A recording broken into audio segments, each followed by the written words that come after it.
Capítulo 8. Moscas y arañas. Caminaban en fila. La entrada del sendero era una suerte de arco que llevaba a un túnel lóbrego formado por dos árboles inclinados, demasiados viejos y ahogados por la hiedra y los líquenes colgantes para tener más que unas pocas hojas ennegrecidas. El sendero mismo era estrecho y serpenteaba por entre los troncos. Pronto, la luz de la entrada fue un pequeño agujero brillante allá atrás, y en el silencio profundo los pies parecían golpear pesadamente mientras todos los árboles se doblaban sobre ellos y escuchaban. Cuando se acostumbraron a la oscuridad, pudieron ver un poco a los lados una trémula luz de color verde oscuro. En ocasiones, un rayo de sol que alcanzaba a deslizarse por una abertura entre las hojas de allá arriba y escapar a los enmarañados arbustos y ramas entretejidas de abajo. Caía tenue y brillante entre ellos. Pero esto ocurrirá raras veces, y cesó pronto. Había ardillas negras en el bosque. Los ojos penetrantes e inquisitivos de Bilbo empezaron a vislumbrar fugazmente mientras cruzaban rápidas el sendero y se escabullían escondiéndose detrás de los árboles. Había también extraños ruidos, gruñidos, susurros, correteos en la maleza y entre las hojas que se amontonaban en algunos sitios del bosque, pero no conseguían ver qué causaba estos ruidos. Entre las cosas visibles, lo más horrible eran las telarañas, espesas telarañas, oscuras, con hilos extraordinariamente gruesos, tendidas casi siempre de árbol a árbol o enmarañadas en las ramas más bajas a los lados. No había ninguna que cruzara el sendero, y no pudieron adivinar si esto era por encantamiento o por alguna otra razón. No transcurrió mucho tiempo antes que empezaran a odiar el bosque tanto como habían odiado los túneles de los trasgos, e incluso tenían menos esperanza de llegar a la salida.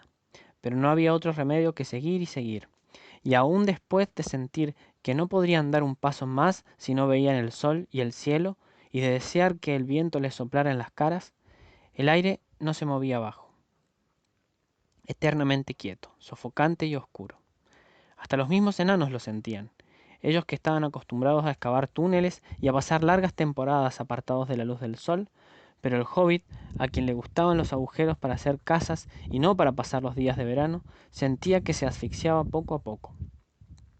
Las noches eran lo peor, entonces se ponía oscuro como el carbón, no lo que vosotros llamáis negro carbón, sino realmente oscuro, tan negro que de verdad no se podía ver nada. Bilbo movía la mano delante de la nariz intentando en vano distinguir algo. Bueno, quizás no es totalmente cierto decir que no veían nada. Veían ojos. Dormían todos muy juntos y se turnaban en la vigilia. Cuando le tocaba a Bilbo, veía destellos alrededor y a veces pares de ojos verdes, rojos o amarillos. Se clavaban en él desde muy cerca y luego se desvanecían y desaparecían lentamente y empezaban a brillar en otra parte. De vez en cuando destellaban en las ramas bajas que estaban justamente sobre él, y eso era lo más terrorífico. Pero los ojos que menos le agradaban eran unos que parecían pálidos y bulbosos. Ojos de insecto, pensaba. No ojos de animales, pero demasiado grandes. Aunque no hacía mucho frío, trataron de encender unos fuegos, pero desistieron pronto. Parecían atraer cientos y cientos de ojos alrededor. Pero esas criaturas, fuesen lo que fuesen, tenían cuidado de no mostrar su cuerpo a la luz trémula de las brasas. Peor aún, atraían a miles y miles de falenas grises, oscuras y negras, algunas casi tan grandes como vuestras manos, que revoloteaban y les zumbaban en los oídos. No fueron capaces de soportarlo, ni a los grandes murciélagos negros que, como sombreros de copa, así pronto dejaron de encender fuegos, y dormitaban envueltos de una enorme y extraña oscuridad. Todo esto duró lo que al hobbit le parecieron siglos y siglos. Siempre tenía hambre, pues cuidaban sobremanera las provisiones. Aun así, a medida que los días seguían y el bosque parecía siempre el mismo, empezaron a sentirse ansiosos. La comida no duraría siempre. De hecho, empezaba a escasear. Intentaron cazar alguna ardilla y desperdiciaron muchas flechas antes de arribar una en el sendero. Cuando la asaron tenía un gusto horrible, y no cazaron más. Estaban sedientos también. Ninguno llevaba mucha agua, y en todo el trayecto no habían visto manantiales ni arroyos. Así estaban cuando un día descubrieron que una corriente de agua interrumpía el sendero, rápida y alborotada. pero no demasiado ancha, y fluía cruzando el camino. Era negra, o así parecía en la oscuridad. Bueno, fue bueno que Beorn les hubiese prevenido contra ella, o hubieran bebido y llenado alguno de los verdes odres vacíos en la orilla sin preocuparse por el color. Así que solo pensaron en cómo atravesarla sin mojarse. Así habían ido a un puente de madera, pero se había podrido con el tiempo y había caído al agua dejando solo algunos postes quebrados cerca de la orilla. Bilbo, arrodillándose en la ribera, miró adelante con atención y gritó: «¡Hay un bote en la otra orilla! ¿Por qué no pudo haber estado aquí?» «¿A qué distancia crees que está?», preguntó Thorin, que por entonces ya sabían que entre todos ellos Bilbo era el que tenía la vista más penetrante. «No muy lejos. No me parece que mucho más de 12 yardas». ¡12 yardas! Yo hubiera pensado que eran 30 por lo menos, pero mis ojos ya no ven tan bien como hace 100 años. Aún así, 12 yardas es tanto como una milla. No podemos saltar por encima del río y no nos atrevemos a vadear o nadar. ¿Alguno de vosotros puede lanzar una cuerda? ¿Y de qué servirá? Seguro que el bote está atado, aún contando con que pudiéramos engancharlo, cosa que dudo. «No creo que esté atado», dijo Bilbo, «aunque naturalmente con esta luz no puedo estar seguro, pero me parece como si solo estuviese varado en la orilla, que es bastante. Baja ahí donde está el sendero, se mete en el río». «Dori es el más fuerte, pero Fili es el más joven y tiene mejor vista», dijo Thorin. «Ven acá, Fili, y mira si puedes ver el bote del que habla el señor Bolsón». Fili creyó verlo, así que luego de mirar un largo rato para tener una idea de la dirección, los otros le trajeron una cuerda. Llevaban muchas con ellos, y en el extremo de la más larga ataron uno de los ganchos de hierro que usaban para sujetar las mochilas a las correas de los hombros. Fili lo tomó, lo balanceó un momento y lo arrojó por encima de la corriente. Cayó salpicando en el agua. «No lo bastante lejos», dijo Bilbo, que observaba la otra orilla. «Un par de pies más y hubieras alcanzado el bote. Inténtalo otra vez». «No creo que el encantamiento sea tan poderoso para hacerte daño si tocas un trozo de cuerda mojada». Recogieron el gancho y Fili lo lanzó al aire, aunque dudando aún. Esta vez tiró con más fuerza. «Calma», dijo Bilbo. «Lo has metido entre los árboles del otro lado. Retíralo lentamente». Fili retiró la cuerda poco a poco y un momento después Bilbo dijo: «Cuidado, ahora estás sobre el bote. Esperemos que el hierro se enganche». Y se enganchó. La cuerda se puso tensa y Fili tiró en vano. Kili fue en su ayuda, y después Oin y Gloin. Tiraron, y de pronto cayeron todos de espaldas. Bilbo, que estaba atento, alcanzó a tomar la cuerda y con un trozo de palo retuvo el pequeño bote negro que se acercaba arrastrando por la corriente. «¡Socorro!», gritó Balín, y aferró el bote antes de deslizarse aguas abajo. «Estaba atado después de todo», dijo mirando la hamaca rota que aún colgaba del bote. «Fue un buen tirón, muchachos, y suerte que nuestra cuerda era la más resistente». «¿Quién cruzará primero?», preguntó Bilbo. «Yo», dijo Thorin, «y tú vendrás conmigo, y Fili y Balin. No cabemos más en el bote». Luego Kili, Oin, Gloin, Dori seguirán. Ori, Nori, Bifur y Bofur, y por último Dwalin y Bombur. «Soy siempre el último, y no me gusta», dijo Bombur. «Hoy le toca a otro». «No tendrías que estar tan gordo. Tal como eres, tienes que cruzar el último y con la carga más ligera. No empieces a quejarte de las órdenes o las pasarás mal». «No hay remos.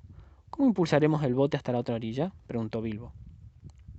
«Dadme otro trozo de cuerda y otro gancho», dijo Fili, y cuando se lo trajeron, arrojó el gancho hacia la oscuridad, tan alto como pudo. Como no cayó, supusieron que se había enganchado en las ramas. «Ahora subid», dijo Fili.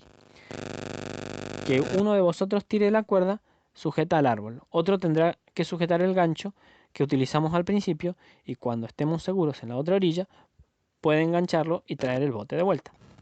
De este modo, pronto estuvieron todos a salvo en la orilla opuesta, al borde del arroyo encantado.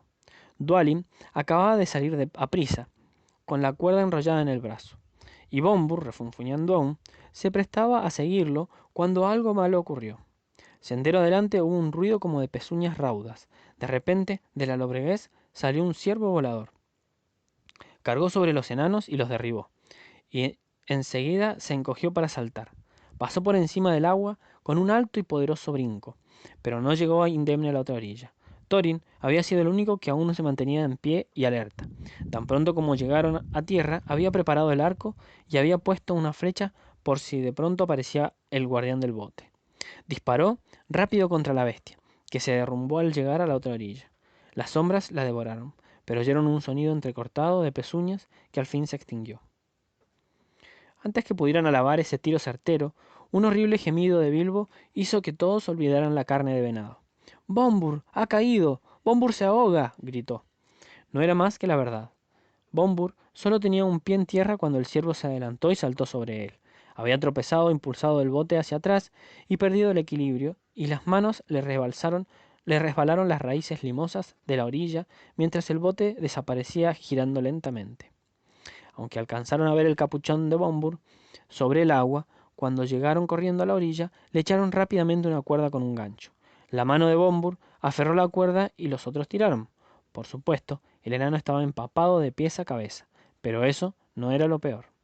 Cuando lo depositaron en tierra seca, ya estaba profundamente dormida. La mano tan apretada a la cuerda que no la pudieron soltar, y profundamente dormido quedó a pesar de todo lo que le hicieron.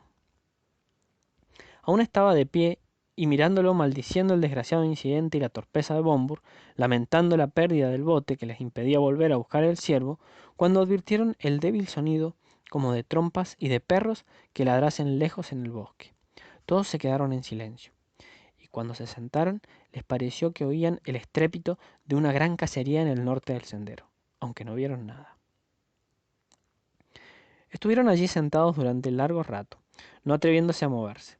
Bombur seguía durmiendo con una sonrisa en la cara redonda, como si todos aquellos problemas ya no le preocuparan. De repente, sendero delante, aparecieron unos ciervos blancos, un cervato y unas ciervas, tan níveos como oscuro había sido el ciervo anterior. Refulgían en las sombras. Antes de que Thorin pudiera decir nada, 3 de los enanos se habían puesto en pie de un brinco y habían disparado las flechas. Ninguno pareció dar en el blanco. Los ciervos se volvieron y desaparecieron entre los árboles tan en silencio como habían venido, y los enanos dispararon en vano otras flechas. «¡Deteneos, deteneos!», gritó Thorin, pero demasiado tarde. Los excitados enanos habían desperdiciado las últimas flechas y ahora los arcos que Beorn les había dado eran inútiles. Esa noche fue una triste partida, y esta tristeza pesó aún más sobre ellos en los días siguientes. Habían cruzado el arroyo encantado, pero más allá del sendero parecían serpear igual que antes, y en el bosque no advirtieron cambio alguno. Si solo hubiesen sabido un poco más de él y hubieran considerado el significado de la cacería y del ciervo blanco que se les había aparecido en el camino, habrían podido reconocer que iban al fin hacia el linde este, y que si hubiesen conservado el valor y las esperanzas, pronto habrían llegado a un sitio donde la luz del sol brillaba de nuevo y los árboles eran más ralos. Pero no lo sabían, y estaban cargados con el pesado cuerpo de Bombur, al que transportaban como mejor podían, turnándose de 4 en 4 en la fatigosa tarea, mientras los demás se repartían los bultos. Si estos no se hubieran aligerado en las últimas jornadas, nunca lo habrían conseguido, pero el sonriente y soñador Bombur era un pobre sustituto de las mochilas cargadas de comida, pesasen lo que pesasen. Pocos días más y no les quedó prácticamente nada que comer o beber. Nada apetitoso parecía crecer en el bosque, solo hongos y hierbas de hojas pálidas y olor desagradable. 4 días después del arroyo encantado, llegaron a un sitio del bosque poblado de hayas. En un primer momento les alegró el cambio, pues aquí no crecían malezas y las sombras no eran tan profundas. Había una luz verdosa a ambos lados del sendero, pero el resplandor solo revelaba unas hileras interminables de troncos rectos y grises, como pilares de un vasto salón crepuscular. Había un soplo de aire y se oía un viento, pero el sonido era triste. Unas hojas secas cayeron recordándoles que fuera llegaba el otoño. Arrastraban los pies por entre las hojas muertas de entre otros otoños incontables, que en montones llegaban al sendero desde las alfombras granatas del bosque. Bombur dormía aún, y ellos estaban muy cansados. A veces oían una risa inquietante, y a veces también un canto a lo lejos. La risa era risa de voces armoniosas, no de tragos, y el canto era hermoso, pero sonaba misterioso y extraño, y en vez de sentirse reconfortados, se dieron prisa por dejar aquellos parajes con la fuerza que les restaba. 2 días más tarde, descubrieron que el sendero descendía, y antes de mucho tiempo salieron a un valle en el que crecían unos grandes robles. «Es que nunca he de terminar este bosque maldito», dijo Thorin. «Alguien tiene que trepar a un árbol y ver si puede sacar la cabeza por el tejado y echar un vistazo alrededor. Hay que escoger el árbol más alto que se incline sobre el sendero». Por supuesto, alguien quería decir Bilbo. Lo eligieron porque para que el intento sirviera de algo, quien trepase necesitaría sacar la cabeza por entre las hojas más altas, y por tanto tenía que ser liviano, para que las ramas delgadas pudieran sostenerlo. El pobre señor Bolsón nunca había tenido mucha práctica en trepar árboles, pero los otros los alzaron hasta las ramas más bajas de un roble enorme que crecía justo al lado del sendero, y allá tuvo que subir, lo mejor que pudo. Se abrió camino por entre las pequeñas ramas enmarañadas con más de un golpe en los ojos. Se manchó de verde y se ensució con la corteza vieja de las ramas más grandes. Más de una vez resbaló y consiguió sostenerse en el último momento. Por fin, tras un terrible esfuerzo en un sitio difícil, donde no parecía haber ninguna rama adecuada, llegó cerca de la cima. Todo el tiempo se estuvo preguntando si habrían arañas en el árbol, y cómo bajar, excepto cayendo. Al fin sacó la cabeza por encima del techo de hojas y en efecto encontró arañas. Pero eran pequeñas, de tamaño corriente, y solo les interesaban las mariposas. Los ojos de Bilbo casi se enceguecieron con la luz. Oía a los enanos que le gritaban desde abajo, pero no podía responderles, solo aferrarse a las ramas y parpadear. El sol brillaba resplandeciente, y pasó largo rato antes de que pudiera soportarlo. Cuando lo consiguió, vio a su alrededor un mar verde oscuro, rizado aquí y allá por la brisa, y por todas partes cientos de mariposas. Supongo que eran una especie de emperador púrpura, una mariposa aficionada a las alturas de las robledas, pero no eran nada purpúreas, sino muy oscuras, de un negro terciopelado, sin que se les pudiese ver ninguna marca. Observó a la emperador negra durante un rato largo, y disfrutó sintiendo la brisa en el cabello y la cara. Pero los gritos de los enanos, que ahora estaban impacientes y pateaban el suelo allá abajo, les recordaron al fin a qué había venido. De nada sirvió. Miró con atención alrededor tanto como pudo, y no vio que los árboles o las hojas terminasen en alguna parte. El corazón, que se le había aligerado viendo el sol y sintiendo el soplo del viento, le pesaba en el pecho. No había comida que llevar allá abajo. Realmente, como os he dicho, no estaban muy lejos del linde del bosque, y si Bilbo hubiera sido más perspicaz, habría entendido que el árbol al que había trepado, aunque alto, estaba casi en lo más hondo del valle extenso. Mirando desde la copa, los otros árboles parecían crecer todo alrededor, como los bordes de un gran tazón, y Bilbo no podía ver hasta dónde se extendía el bosque. Sin embargo, no se dio cuenta de esto, y descendió al fin desesperado, cubierto de arañazos, sofocado y miserable, y no vio nada en la oscuridad de abajo cuando llegó allí. Las malas nuevas pronto pusieron a los otros tan tristes como él. El bosque sigue y sigue y sigue y sigue para siempre, en todas direcciones. ¿Qué haremos? ¿Y qué sentido tiene enviar a un hobbit? Gritaba como si Bilbo fuese el culpable. Les importaba un rábano las mariposas, y cuando les habló de la hermosa brisa, se enfadaron todavía más, pues eran demasiado pesados para trepar y sentirla. Aquella noche tomaron las últimas sobras y migajas de comida, y cuando a la mañana siguiente despertaron, advirtieron ante todo que estaban rabiosamente hambrientos, y luego que llovía, y que las gotas caían pesadamente aquí y allá sobre el suelo del bosque. Eso solo les recordó que también estaban muertos de sed, y que la lluvia no los aliviaba. No se puede apagar una sed tan terrible solo quedándose de pie al borde de unos robles gigantescos, esperando que una gota ocasional le caiga a uno en la lengua. La única pizca de consuelo llegó inesperadamente de Bombur. Bombur despertó de súbito y se sentó rascándose la cabeza. No había modo de que pudiera entender dónde estaba ni qué estaba haciendo, ni por qué tenía tanta hambre. Había olvidado todo lo que le ocurriera desde el principio del viaje. Aquella mañana de mayo hacía tanto tiempo.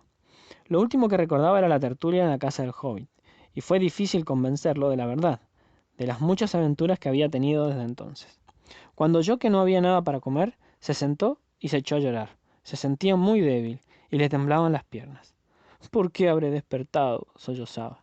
Tenía unos sueños tan maravillosos. Soñé que caminaba por un bosque bastante parecido a este, alumbrando solo por las antorchas de los árboles, lámparas que se balanceaban en las ramas y hogueras en el suelo. Y se celebraba una gran fiesta, que no terminaría nunca. Un rey del bosque estaba allí coronado de hojas y se oían alegres canciones, y no podría cantar o describir todo lo que había para comer y beber. Y no tienes por qué intentarlo, dijo Tony. En verdad, si no puedes hablar de otra cosa, mejor te callas. Ya estamos bastante molestos contigo por lo que pasó. Si no hubieras despertado, te habríamos dejado en el bosque con tus sueños idiotas. No es ninguna broma andar cargando contigo, ni aún después de semanas de escasez. No podían hacer otra cosa que apretarse los cinturones sobre los estómagos vacíos, cargar con los sacos y las mochilas también vacíos, y marchar sin descanso camino adelante, sin muchas esperanzas de llegar al final antes de caer y morir de inanición. Esto fue lo que hicieron todo ese día, avanzando cansada y lentamente, mientras Bombur seguía quejándose de que las piernas no podrían sostenerlos y que quería echarse a dormir. No, no lo harás, decían. Que tus piernas cumplan la parte que les toca. Nosotros ya te hemos cargado bastante tiempo. A pesar de todo, Bombur se negó de pronto a dar un paso más, y se dejó caer en el suelo. Seguid si es vuestro deber, dijo. Yo me echaría aquí a dormir y a soñar con comida, ya que no puedo tenerla de otro modo. Espero no despertar nunca más. En ese momento, Balin, que iba un poco más adelante, gritó. ¿Qué es eso? Creí ver un destello de luz entre los árboles. Todos miraron, y parecía que allá a lo lejos se veía un parpadeo rojizo en la oscuridad, y después otro, y otro a un lado. Hasta Bombur mismo se puso de pie, y luego todos caminaron deprisa, sin detenerse, a pensar si eran las luces o fueran ogros o trasgos. La luz brillaba delante de ellos a la izquierda, y al fin fue evidente que unas antorchas y hogueras ardían bajo los árboles, pero a una buena distancia del sendero. Parece como si mis sueños se hiciesen realidad, dijo Bombur desde atrás con voz entrecortada, y quiso correr directamente bosque adentro hacia las luces, pero los otros recordaban demasiado bien las advertencias de Beorn y el mago.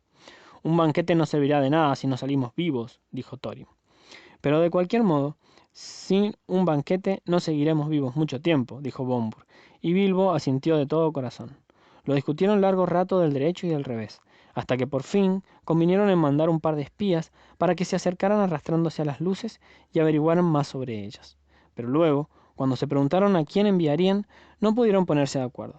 Nadie parecía tener ganas de extraviarse y no volver a encontrar a sus amigos. Por último, a pesar de las advertencias, el hambre terminó por decidirlos, ya que Bombur continuó describiendo todas las cosas buenas que se estaban comiendo en ese banquete, de acuerdo con lo que él había soñado, de modo que dejaron la senda y juntos se precipitaron bosque adentro. Luego de mucho arrastrarse y gatear, miraron escondidas detrás de unos troncos y vieron un claro con algunos árboles caídos y un terreno llano.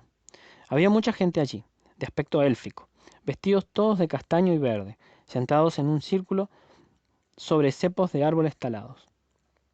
Una hoguera ardía en el centro y había antorchas encendidas sujetas a los árboles de alrededor. Pero la visión más espléndida era la gente que comía, bebía y reía alborozada. El olor de las carnes asadas era tan atractivo que sin consultarse entre ellos, todos se pusieron de pie y corrieron hacia el círculo con la única idea de pedir un poco de comida. Tan pronto como el primero dio un paso de dentro del claro, todas las luces se apagaron, como por arte de magia. Alguien pisoteó la hoguera, que desapareció en cohetes de chispas rutilantes. Estaban perdidos ahora en la oscuridad, más negra, y ni siquiera consiguieron agruparse, al menos durante un buen tiempo. Por fin, luego de haber corrido frenéticamente a ciegas, golpeando con estrépito los árboles, tropezando en los troncos caídos, gritando y llamando hasta haber despertado sin duda todo el bosque en millas a la redonda, consiguieron juntarse en un montón, y se contaron unos a otros. Por supuesto, en ese entonces, habían olvidado por completo en qué dirección quedaba el sendero, y estaban irremisiblemente extraviados, por lo menos hasta la mañana. No podían hacer otra cosa que instalarse para pasar la noche allí donde estaban. Ni siquiera se atrevieron a buscar en el suelo unos restos de comida por temor a separarse otra vez. Pero no llevaban mucho tiempo echados, y Bilbo solo estaba adormecido cuando Dori, a quien le habían tocado el primer turno de guardia, dijo con un fuerte susurro: «¡Las luces! Aparecen de nuevo allá, y ahora son más numerosas». Todos se incorporaron de un salto. Allá, sin ninguna duda, parpadeaban no muy lejos unas luces, y se oían claramente voces y risas. Se arrastraron hacia ellas, en fila, cada uno tocando la espalda del que iba delante. Cuando se acercaron, Thorin dijo: «Que nadie se apresure ahora, que ninguno se deje ver hasta que yo lo diga. Enviaré primero al señor Bolsón para que les hable. No los asustará». ¿Y qué me pasará a mí?», pensó Bilbo. «Y de todos modos, no creo que le hagan nada malo». Cuando llegaron al borde del círculo, empujaron de repente a Bilbo por detrás. Antes que tuviera tiempo de ponerse el anillo, Bilbo avanzó tambaleándose a la luz del fuego y las antorchas. De nada sirvió. Otra vez se apagaron las luces y cayó la oscuridad. Si antes había sido difícil reunirse, ahora fue mucho peor. Y no podían dar con el hobbit.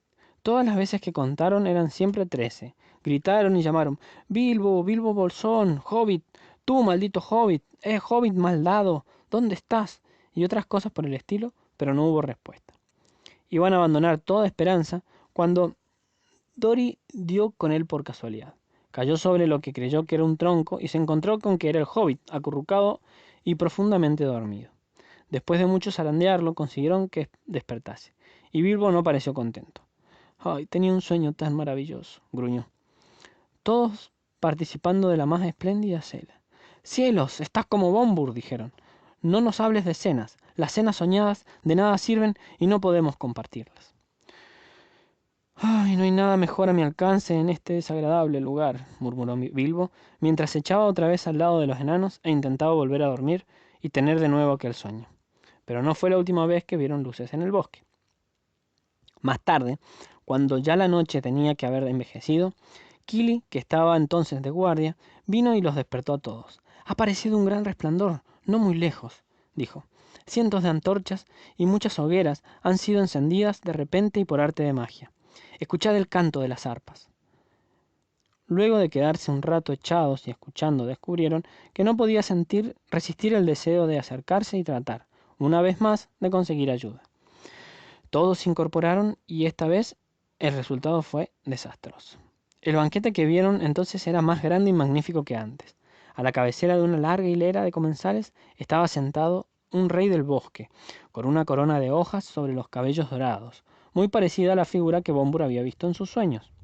La gente élfica se pasaba cuencos de mano en mano por encima de las hogueras. Algunos tocaban el arpa y muchos estaban cantando. Las cabelleras resplandecidas ceñidas con flores, gemas verdes y blancas, destellaban cinturones y collares, y las caras y las canciones eran de regocijo. Altas, claras y hermosas. Sonaban las canciones y fuera salió Thorin, apareciendo entre ellos. Un silencio mortal cayó a mitad de una frase. Todas las voces se extinguieron. Las hogueras se transformaron en humaredas negras, brasas y cenizas cayeron sobre los ojos de los enanos, y en el bosque se oyeron otra vez clamores y gritos. Bilbo se encontró corriendo en círculos, así lo creía, y llamando y llamando. «Dori, Nori, Ori, Oin, Gloin, Fili, Kili, Bombur, Bifur, Balin, Dwalin, Thorin, escudo de roble», mientras gente que no podía ni ver ni sentir hacían lo mismo alrededor, lanzando algún ocasional «¡Bim, Bilbo!». Pero los gritos de los otros fueron haciéndose más y más lejanos y débiles, aunque al cabo de un rato les pareció que se habían transformado en aullidos y distantes llamados de socorro. Todos los sonidos murieron al final, y Bilbo se quedó solo en una oscuridad y en un silencio completos. Aquel fue uno de los momentos más tristes en la vida de Bilbo, pero pronto decidió que era inútil intentar nada hasta que el día trajese alguna luz, y que de nada serviría andar a ciegas cansándose, sin esperanzas de desayuno que lo reviviese.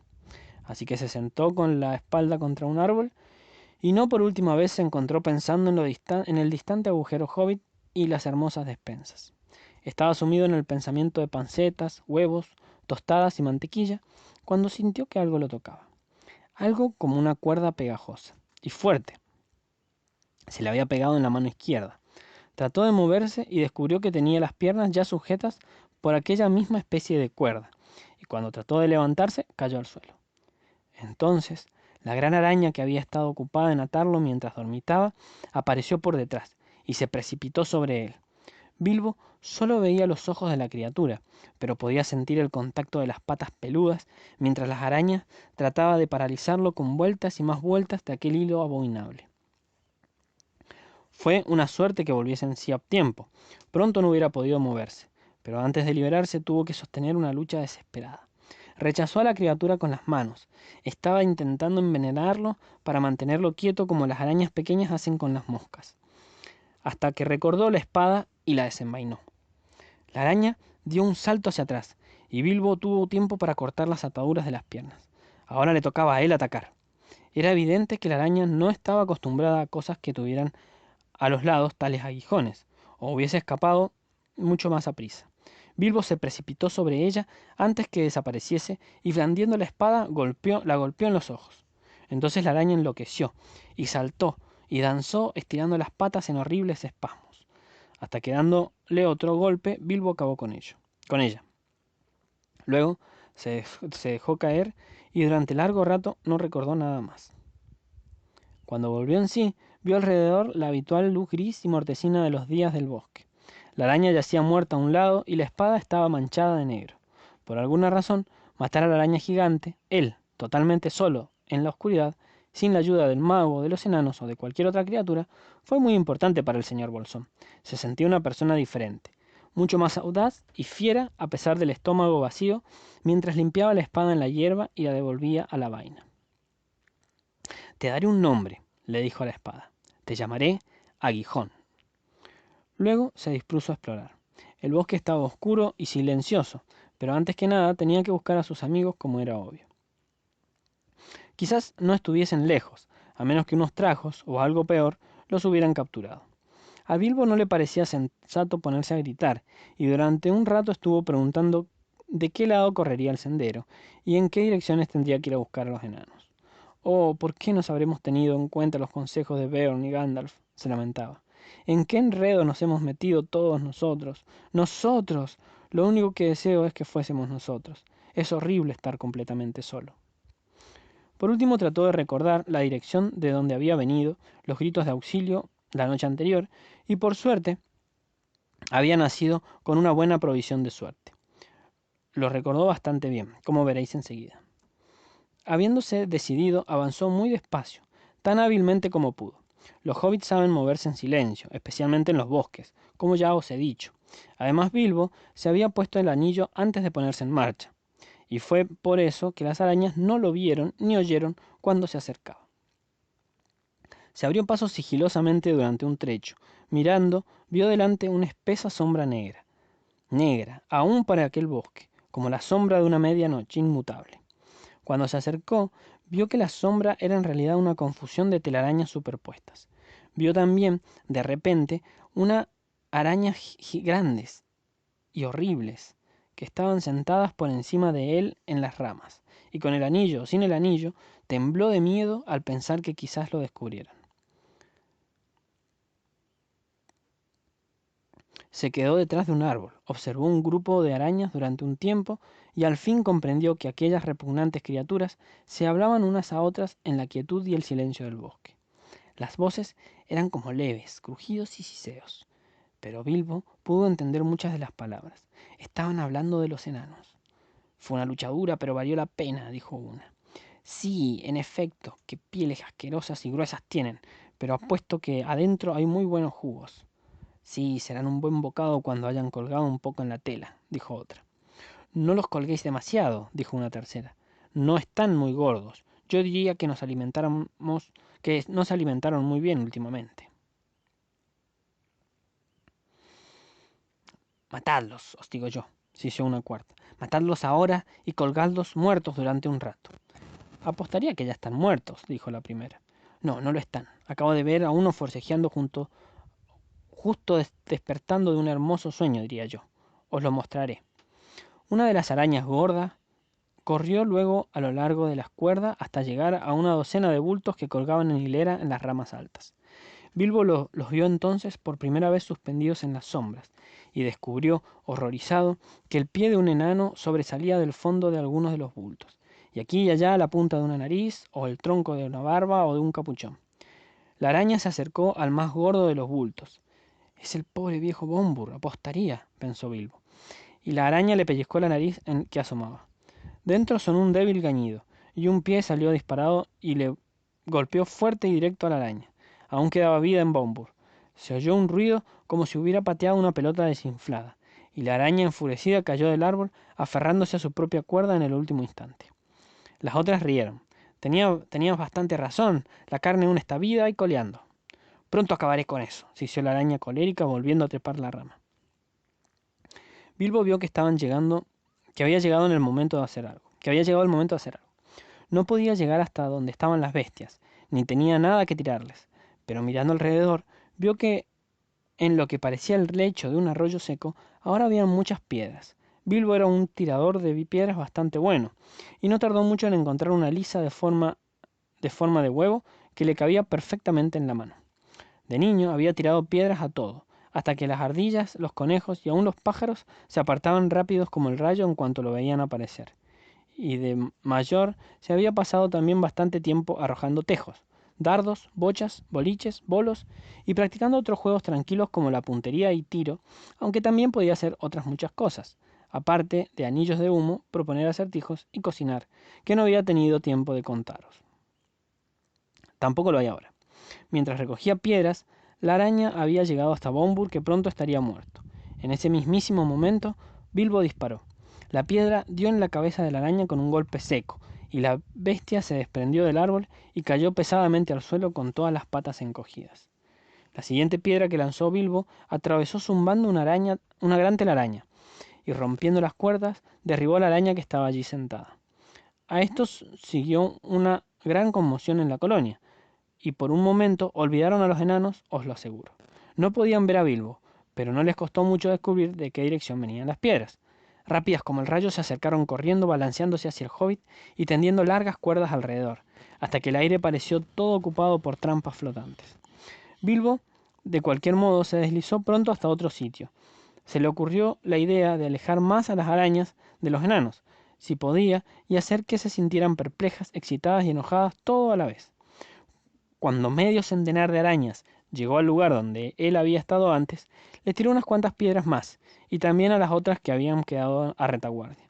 Luego, danzando por entre los árboles, se puso a cantar una canción para enfurecerlas, y atraerlas, y también para que las oyeran los enanos. Esto fue lo que cantó. Araña gorda y vieja que hilas en un árbol, araña gorda y vieja que no alcanzas a verme, venenosa, venenosa, ¿no pararás tu hilado y vendrás a buscarme? Vieja tontona, todo tu cuerpo grande, vieja tontona, no puedes espiarme, venenosa, venenosa, déjate caer, nunca me atraparás en los árboles. No muy buena quizás, pero no olvidéis que había tenido que componerla él mismo en un apuro de un dificilísimo momento. De todos modos tuvo el efecto que él había esperado. Mientras cantaba, tiró algunas piedras más y pateó el suelo. Prácticamente todas las arañas del lugar fueron tras él. Unas saltaban, otras corrían por las ramas, pasando de árbol a árbol o tendían nuevos hilos en sitios oscuros. Estaban terriblemente enojadas. Aún olvidando las piedras, ninguna araña había sido llamada venenosa y desde luego tontona que es para cualquiera un insulto inadmisible. Bilbo se escabulló a otro sitio, pero por entonces muchas de las arañas habían corrido a diferentes puntos del claro donde vivían y estaban tejiendo telarañas entre los troncos de todos los árboles. Muy pronto Bilbo estaría rodeado de una espesa barrera de cuerdas. Al menos esa era la idea de las arañas. En medio de todos aquellos insectos que cazaban y tejían, Bilbo se hizo de tripas corazón y cantó otra vez. La lob perezosa y la loca cob tejen telas para cazarme, más dulce soy que muchas carnes, pero no pueden encontrarme. Aquí estoy yo, mosca traviesa, y ahí vosotras, gordas y hurañas, jamás podréis atraparme en vuestras locas telarañas.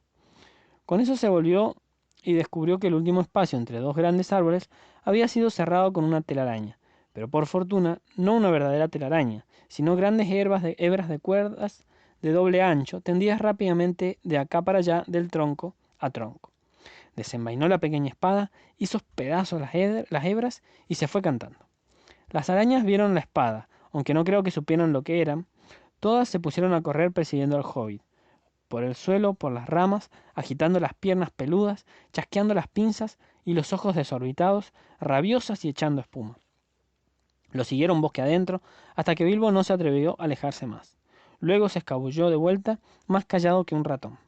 Tenía un tiempo corto y precioso. Lo sabía, antes que las arañas perdieran la paciencia y volviesen a los árboles donde colgaban los enanos. Mientras tanto, tenía que rescatarlos. Lo más difícil era subir hasta la rama larga donde pendían los bultos. No me imagino cómo se las habría arreglado si por fortuna una araña no hubiera dejado un cebo colgando. Con la ayuda de la cuerda, aunque se le pegaba en las manos y le lastimaba la piel, trepó y allá arriba se encontró con una araña malvada, vieja, lenta y gruesa, que había quedado atrás y guardaba a los prisioneros, y que había estado entretenida pinchándolos, para averiguar cuál de ellos era el más jugoso. Había pensado comenzar el banquete mientras las otras estaban afuera, pero el señor Bolsón tenía prisa, y antes que la araña supiera lo que estaba sucediendo, sintió el aguijón de la espada y rodó muerta, cayendo de la rama. El siguiente trabajo de Bilbo era soltar un enano. ¿Cómo lo haría? Si le cortaba la cuerda, el enano maltrecho caería golpeándose contra el suelo, que estaba bien abajo, serpenteando rama adelante, lo que hizo que los pobres enanos se balancearan y danzaran como fruta madura. Llegó al primer bulto. «Fili o Kili», se dijo viendo la punta del capuchón azul que sobresalía de un extremo. Más posiblemente Fili, pensó al descubrir la punta de una nariz larga que asomaba entre las cuerdas enmarañadas. Inclinándose, consiguió cortar la mayor parte de las cuerdas pegajosas y fuertes, y entonces, en efecto, con un puntapié y algunas sacudidas, apareció la mayor parte de Fili. Me temo que Bilbo se rió viendo cómo agitaba las piernas y los brazos rígidos mientras danzaba con la cuerda de la telaraña en las axilas, como uno de esos divertidos juguetes que se menean en un alambre. De algún modo, Fili se encaramó a la rama, y ahí ayudó todo lo posible al hobbit, aunque se sentía mareado y enfermo a causa del veneno de las arañas, y por haber estado colgando la mayor parte de la noche y el día siguiente, envuelto en cuerdas, solo con la nariz fuera para respirar. Tardó mucho tiempo en quitarse aquellas hebras bestiales de los ojos y las cejas, y en cuanto a la barba, tuvo que cortarse la mayor parte. Bien, Bilbo y Fili juntos alzaron primero a un enano y luego a otro y cortaron las ataduras. Ninguno se encontraba mejor que Fili y algunos bastante peor, pues apenas habían podido respirar. Ya veis, a veces las narices largas son útiles, y algunas parecían más envenenados. De este modo rescataron a Kili, Bifur, Bofur, Dori, Nori. El pobre viejo Bombur estaba tan exhausto, era el más gordo, y lo habían pinchado y pellizcado constantemente desde que rodó a la rama, y ¡plaf! Cayó al suelo, por fortuna sobre unas hojas, y allí quedó tendido. Pero aún habían 5 enanos que colgaban del extremo de la rama, cuando las arañas comenzaron a volver más rabiosas que nunca. Bilbo fue inmediatamente hasta el sitio en que la rama nacía del tronco, y mantuvo a raya las arañas que subían trepando. Se habían quitado el anillo cuando rescató a Fili y había olvidado ponérselo de nuevo, y ahora todas ellas farfullaban y siseaban. «Ya te vemos, asquerosa criatura, te comeremos, y solo te dejaremos la piel y los huesos colgando de un árbol. Ah, tiene aguijón, ¿verdad? Bueno, de todas maneras lo atraparemos y colgaremos la cabeza debajo durante unos días o 2». Mientras los enanos trabajaban en el resto de los cautivos y cortaban hilos, pronto liberarían a todos, aunque no estaba claro qué ocurriría después. Las arañas los habían capturado sin muchas dificultades la noche anterior, pero sorprendiéndolos, en la oscuridad. Esta vez parecía que iban a librarse una terrible batalla. De repente Bilbo cayó en la cuenta de que algunas arañas se habían reunido alrededor del viejo Bombur, sobre el suelo. Lo habían atado otra vez y se lo estaban llevando a la rastra. Dio un grito y acuchilló a las bestias que tenía delante. Las arañas retrocedieron enseguida, y Bilbo trepó y saltó desde el árbol, justo en medio de las que estaban en el suelo. La pequeña espada era un tipo de aguijón que no conocían. Cómo se movía de acá para allá. La hoja brillaba triunfante cuando traspasaba las arañas. 6 de ellas murieron antes de que el resto huyese y dejase a Bombur en manos de Bilbo. «¡Bajad, bajad!», gritó a los enanos que estaban en la rama. «No os quedéis ahí. Os echarán las redes encima», pues veía que unas pocas arañas trepaban los árboles vecinos, arrastrándose por las ramas sobre las cabezas. Los enanos bajaron gateando, o saltaron, o se dejaron caer. Los 11 en montón, la mayoría muy temblorosos y torpes de piernas. Allí se encontraron al fin los 12, contando al pobre Bombur, a quien sostenían por ambos lados el primo Bifur y el hermano Bofur. Y Bilbo se movía alrededor y blandía aguijón, y cientos de arañas los miraban con los ojos desorbitados desde arriba, desde un lado y desde el otro.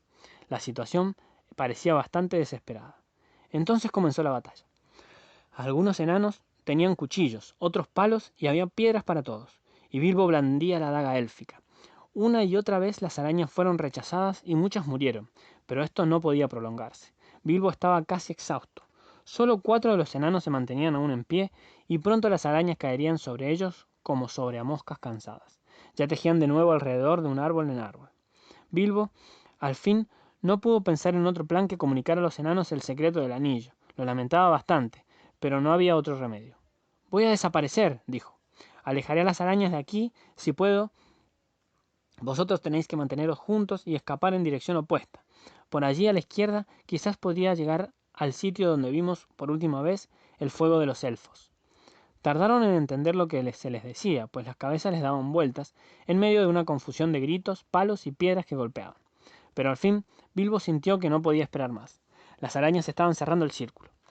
De súbito se deslizó el anillo en el dedo y desapareció, dejando estupefactos a los enanos. Pronto se oyeron gritos: «¡Perezosa Lob! ¡Venenosa!» entre los árboles de la derecha. Esto enfureció mucho a las arañas. Dejaron de acercarse a los enanos y unas cuantas se volvieron hacia la voz venenosa. Las enojó tanto que perdieron el juicio. Entonces Balin, quien había entendido el plan de Bilbo mejor que los demás, se lanzó al ataque. Los enanos se unieron en un pelotón descargando una lluvia de piedras. Corrieron hacia la izquierda y atravesaron el círculo. Lejos, detrás de ellos, los cantos y los gritos cesaron de pronto. Esperando con toda esperanza que no hubiesen capturado a Bilbo, los enanos siguieron adelante, no bastante deprisa sin embargo. Se sentían enfermos y débiles, y arrastraban las piernas y cojeaban perseguidos por arañas que les pisaban los talones. Una y otra vez tenían que volverse y enfrentar a las criaturas que estaban casi encima de ellos, y algunas de las arañas corrían por los árboles y dejaban caer unos largos hilos pegajosos. Las cosas parecían haber empeorado otra vez, cuando de pronto Bilbo reapareció e inesperadamente inició un ataque desde un lado, sobre las asombradas arañas. «¡Seguid, seguid!», gritó. «Yo seré quien clave el aguijón». Y si así ocurrió. Se movían adelante y atrás rasgando los hilos de las arañas, cortándoles las patas y acuchillándoles los cuerpos gordos si se acercaban demasiado. Las arañas se hinchaban de rabia y farfullaban y espumeaban y siseaban horribles maldiciones, pero ahora tenían un miedo mortal al aguijón y no se atrevían a acercarse. Así, mientras maldecían, la presa que se les escapaba lenta e inexorablemente, y eso era una situación horrible. Pero al fin, cuando Bilbo sentía que ya no tenía fuerzas para levantar la mano y asestar otro golpe, de pronto abandonaron la persecución, y no la siguieron más, y volvieron decepcionadas a la tenebrosa colonia. Entonces los enanos se dieron cuenta de que habían llegado al círculo en el que habían ardido los fuegos de los elfos. No podían saber si era uno de los fuegos que habían visto la noche anterior, pero parecía que algún encantamiento de bienhechor persistía en esos arbustos menos espesos y amenazadores, y ahora podían descansar y recobrar el aliento. Allí se quedaron un rato resollando y jadeando, pero muy pronto los enanos empezaron a hacer preguntas. Querían que Bilbo les explicase bien el asunto de las desapariciones. Tanto les interesó la historia del anillo que por un momento olvidaron sus propios problemas. Balin, en particular, insistió en oír otra vez la historia de Gollum, con los acertijos y todo lo demás, y con el anillo en el que correspondía. Pero al cabo de un tiempo la luz comenzó a declinar y se hicieron otras preguntas. ¿Dónde estaban? ¿Y ahora dónde corría el camino? ¿Y dónde habría comida? ¿Y qué harían ahora? Estas preguntas fueron hechas una y otra vez, y esperaban que el pequeño Bilbo conociese las respuestas. Por lo que podáis ver, habían cambiado mucho de opinión con respecto al señor Bolsón, y ahora lo respetaban de veras, tal y como había dicho Gandalf. Ya no refunfuñaban y esperaban realmente a que Bilbo se les ocurriera algún plan maravilloso. Sabían demasiado bien que si no hubiese sido por el hobbit, todos estarían ya muertos, y se lo agradecieron muchas veces. Algunos de ellos incluso se pusieron en pie y saludaron inclinándose hasta el suelo, aunque el esfuerzo les hizo caer, y durante un rato no pudieron incorporarse. Saber la verdad sobre las desapariciones no disminuyó de ningún modo la opinión que Bilbo les merecía. pues entendieron que tenía ingenio, y también suerte y el anillo mágico, y las tres cosas eran bienes muy útiles. En verdad lo elogiaron tanto que Bilbo llegó a sentir que había algo de aventurero y audaz. Al fin y al cabo, aunque se habría sentido aún mucho más audaz si hubiera tenido algo que comer. Pero no había nada, nada de nada, y ninguno estaba en disposición de ir a buscar algo o encontrar el sendero perdido. ¡El sendero perdido! En la fatigada cabeza de Bilbo no había otra cosa. Se sentó y clavó los ojos en los árboles que se descendían en interminables hileras, y al cabo de un rato todos callaron otra vez. Todos excepto Balin. Mucho tiempo después de que los otros hubieran dejado de hablar, y cuando ya habían cerrado los ojos, Balin seguía aún murmurando y riendo entre dientes. Gollum. Caramba. Así fue como llegó a escabullirse delante de mí, ¿no? Ahora me lo explico. Arrastrándose en silencio, nada más, señor. Ah, señor Bolsón. Los botones todos sobre el umbral. El bueno de Bilbo. Bilbo. Bo. Y poco después se quedó dormido. Y durante un largo rato no se oyó nada. De pronto, Dwalin abrió un ojo y mirando alrededor. ¿Dónde está Thorin?, preguntó. Fue un golpe terrible. Desde luego solo eran 13, 2 enanos y un hobbit. ¿Dónde pues estaba Thorin?, se preguntaron. ¿Qué desgracia habría caído sobre él? ¿Un encantamiento? ¿O quizás unos monstruos oscuros? Y todos se estremecieron mientras yacían perdidos allí en el bosque. Y así, cuando la tarde se hizo noche, cayeron uno tras otros en un sueño incómodo, de horribles pesadillas. Y ahí tenemos que dejaros por un rato, demasiado enfermos y débiles como para ponerse a vigilar o turnarse como centinelas. Thorin había sido capturado mucho antes que ellos. ¿Recordáis que Bilbo cayó dormido como un tronco cuando entró en el círculo de luz? La siguiente fue Thorin, quien dio un paso adelante, y cuando la luz desapareció, cayó al suelo como una piedra encantada. Las voces de los enanos perdidos en la noche, los gritos, cuando las arañas se precipitaron sobre ellos y los atacaron, y todos los ruidos de la batalla del día siguiente habían pasado inadvertidos para Thorin. Luego los elfos del bosque se le echaron encima, y lo ataron y se lo llevaron. Por supuesto, la gente de los banquetes eran elfos del bosque. Los elfos no son malos, pero desconfían de los desconocidos. Esto puede ser un defecto. Aunque dominan la magia, andaban siempre con cuidado, aún en aquellos días. Distintos de los altos elfos del poniente, eran más peligrosos y menos cautos, pues muchos de ellos, así como los parientes dispersos de las colinas y montañas, descendían de tribus antiguas que nunca habían ido a la tierra occidental de las hadas. Allí, los elfos de la luz, los elfos del abismo y los elfos del mar vivieron durante siglos y se hicieron más justos, prudentes y sabios, y desarrollaron artes mágicas y la habilidad de crear objetos hermosos y maravillosos antes que algunos volvieran al ancho mundo. En el ancho mundo, los elfos del bosque disfrutaban del crepúsculo del sol y la luna, pero preferían las estrellas, e iban de un lado a otro por bosques enormes que crecían en tierras ahora perdidas. Habitaban la mayor parte del tiempo en los límites de las florestas, de donde salían a veces para cazar o cabalgar y correr por esos espacios abiertos a la luz de la luna o de los astros. Y luego de la llegada de los hombres, se aficionaron más y más al crepúsculo y a la noche.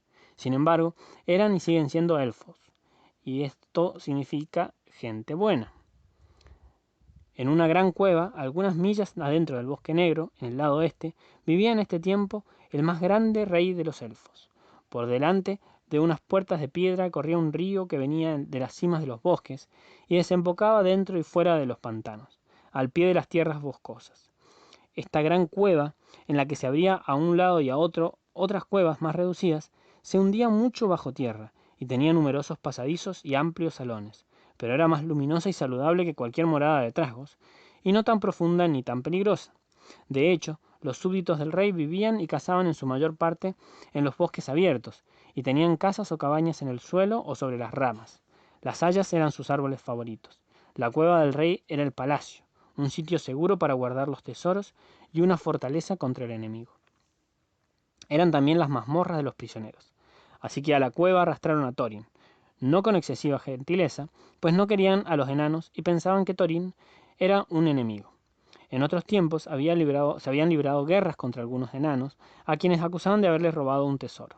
Sería al menos justo decir que los enanos dieron otra versión, y explicaban que solo habían tomado lo que era de ellos, pues el rey elfo les había encargado que les tallasen la plata, el oro y en bruto, y más tarde había rehusado pagarles. Si el rey elfo tenía una debilidad, eran los tesoros, en especial la plata y las gemas blancas. Y aunque guardaba muchas riquezas, siempre quería más, pensando que aún no eran tantas como las de otros señores elfos de antaño. La gente élfica nunca cavaba túneles, ni trabajaba los metales o las joyas, ni tampoco se preocupaba mucho por comerciar o cultivar la tierra. Todo esto era bien conocido por los enanos, aunque la familia de Thorin no había tenido nada que ver con la disputa de la que hablábamos antes. En consecuencia, Thorin se enojó por el trato que había recibido cuando le quitaron el hechizo y cobró el conocimiento, y había decidido también a que no le arrancasen ni una palabra sobre oro o joyas. El rey miró severamente a Thorin cuando lo llevaron al palacio y les hizo muchas preguntas, pero Thorin solo dijo que estaba muriéndose de hambre. «¿Por qué tú y los tuyos insisteis en atacarnos 3 veces durante la fiesta?», preguntó el rey. «Nosotros no los atacamos», respondió Thorin. «Nos acercamos a pedir porque nos moríamos de hambre». «¿Dónde están tus amigos y qué hacen ahora?». «No lo sé, pero supongo que muriéndose de hambre en el bosque». «¿Qué hacías en el bosque?». «Buscábamos comida y bebida, pues nos moríamos de hambre». «Pero en definitiva, ¿qué asunto os trajo al bosque?», preguntó el rey enojado. Thorin cerró entonces la boca y no dijo nada más. «Muy bien», exclamó el rey. «Que se lo lleven y lo pongan a buen recaudo hasta que tenga ganas de decir la verdad, aunque tarde 100 años». Entonces los elfos lo ataron con correas y lo encerraron en una de las cuevas más interiores de sólidas puertas de madera y lo dejaron allí. Le dieron buena comida y bebida en abundancia, pues los elfos no eran trasgos, y se comportaban de modo razonable con los enemigos que capturaban, aun con los peores. Las arañas gigantes eran las únicas cosas vivientes con las que no tenían misericordia.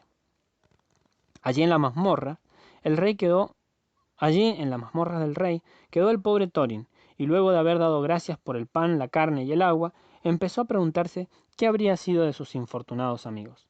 No tardó mucho en saberlo, pero esto es parte del capítulo siguiente y el comienzo de una nueva aventura en la que el hobbit muestra otra vez su utilidad.